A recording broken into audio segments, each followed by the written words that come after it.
Hey guys, how's it going? Josh from Toy Box Player Reviews coming at you again with another fabulous Mark Bass product. This time we got the Little Mark 58R head. One of the brand new things coming out of Mark Bass, Italy. Yes, Italy. It's all back being made in Italy, which, good stuff, guys.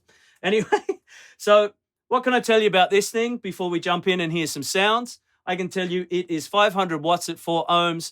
It's 300 watts at 8 ohms. It weighs about 2 grams. Seriously, this thing's as light as a feather. It's kind of some polymer, eco-friendly plastic. They've moved away from the metal stuff. What else have they done on this? They've taken most of the stuff from the back, which I'll show you at the end of the video. Back there, you've only got your speaker out and you've got your 2 quarter-inch jack outs. Now, everything else has been migrated to the front panel, which is handy for us gigging bass players. Let's face it, the more stuff we can play with on the front of the amp, the happier we are normally. So let's run through a few of these things on the front of this amp.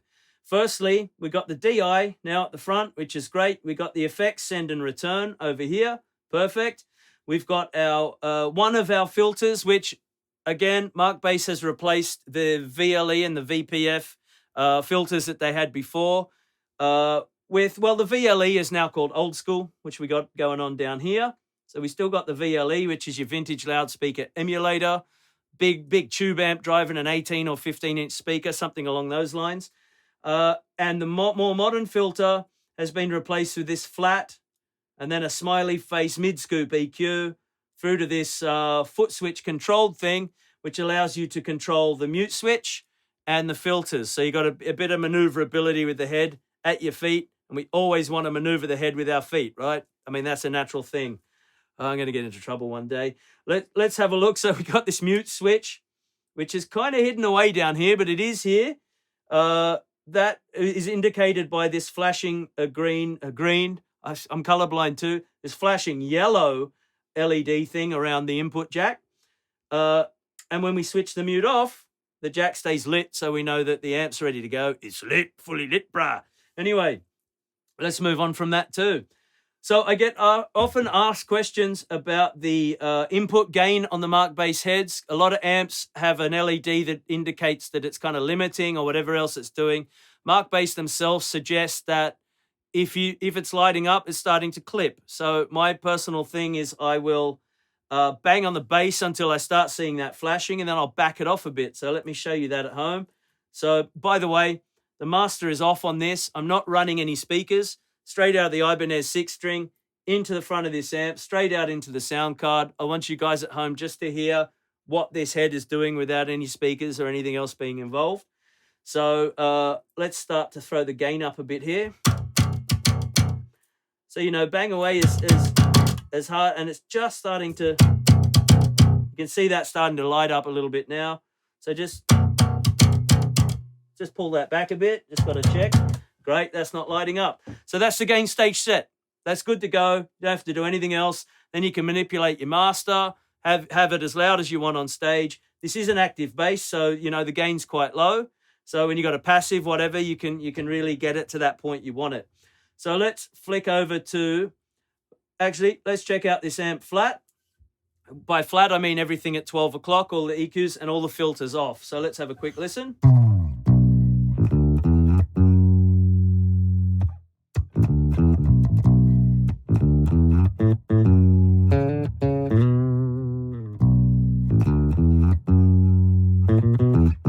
So I like that. Again, classic Mark Bass. I can hear the sound of my actual instrument there, but Mark Bass has kind of a really nice kind of baked in sound that they got as well. So I can get a bit of both of that going on. And I really like the Mark Bass sound, having played these amps for a long time. So that I really dig on that.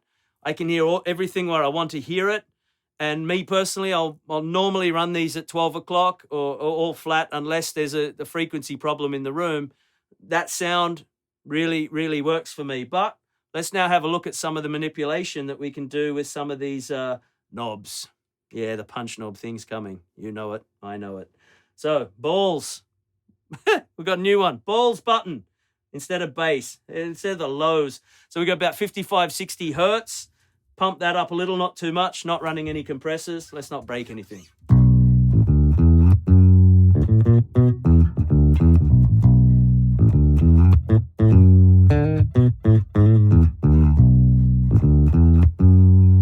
Great. I mean, that's a useful bass frequency. If I need a bit more low end on stage, I don't want to go add too much lower than that. It's going to get muddy. So that gives me a great chance to boost or cut. There's lots of situations where I want to cut the bass on stage as well. So don't be afraid to cut the bass. Let's go over to the punch knob, punch switch, punch pot. So this is set at a frequency where it just adds a little bit more grit and punch to the sound. So let's have a look.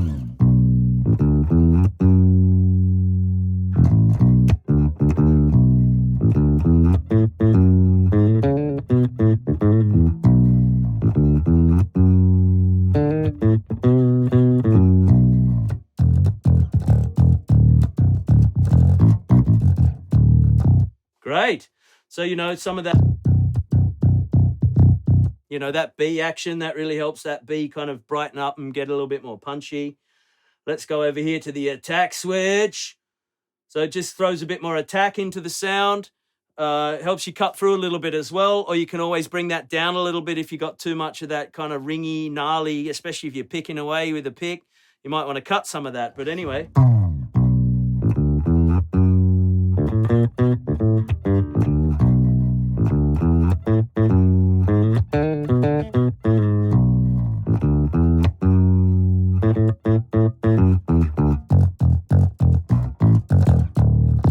Great. So that's what that thing does. You got another, you got 16 dB of cut or gain on these filters. So again, without a compressor, I don't want to push it too much and freak out the sound card. Let's go up to the high. Do the high about 8, 9 dB, whatever that is.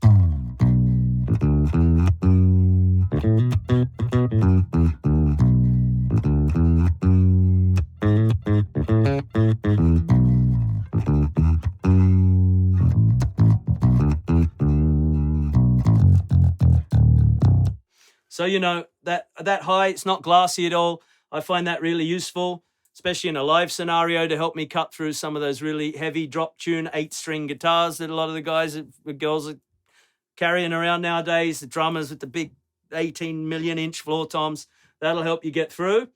Let's flick over to the old school. Like I said, that's kind of a tubey, ampy, 18-inchy, 15-inchy, whatever inchy kind of vibe. So let's throw that up to there and you'll hear it for yourself.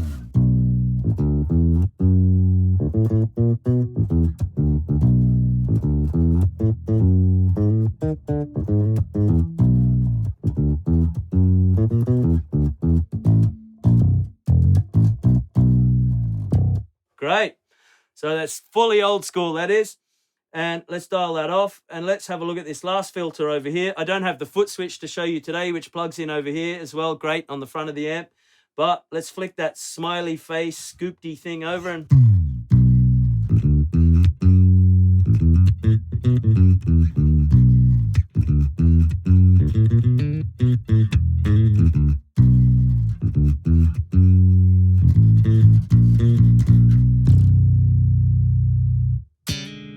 I like that. That's smooth, that kind of scoopy sound. I dig it. It can get lost a little in the mix sometimes, but that's why you got these things here to play around with. And the sound that I will commonly use with these newer variations of Mark Bass Head is I'll leave the scoop on. I'll throw the old school up a little bit.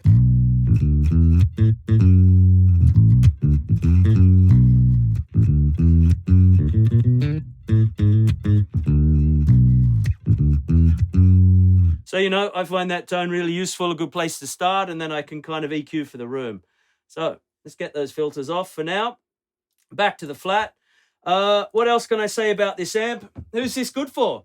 I'm going to suggest this to anybody if you're going to start out, if you're a hobbyist, if you're a weekend player, if you're a pro, this is going to serve you well. 500 watts at 4 ohms, 300 at 8. You can kind of plug whatever cab you want into this, and you're going to get a nice reproduction of your sound. You're going to get a little bit of that baked-in Mark Bass tone, and you can literally, throw this in your gig bag. Throw it, and you go hitchhiking with it. Throw it in your backpack. Off you go. This is the one for you. There's some fabulous cabs you can pair it with. Check out the Mark Bass website for the new range of cabs. Big thumbs up for going eco, Mark Bass. Big thumbs up for continual innovation in the base world. We love you for it. Thank you very much. And you guys at home, hit like, hit subscribe, and see you back here again soon with some more fabulous products. Hope you enjoyed it. Bye for now.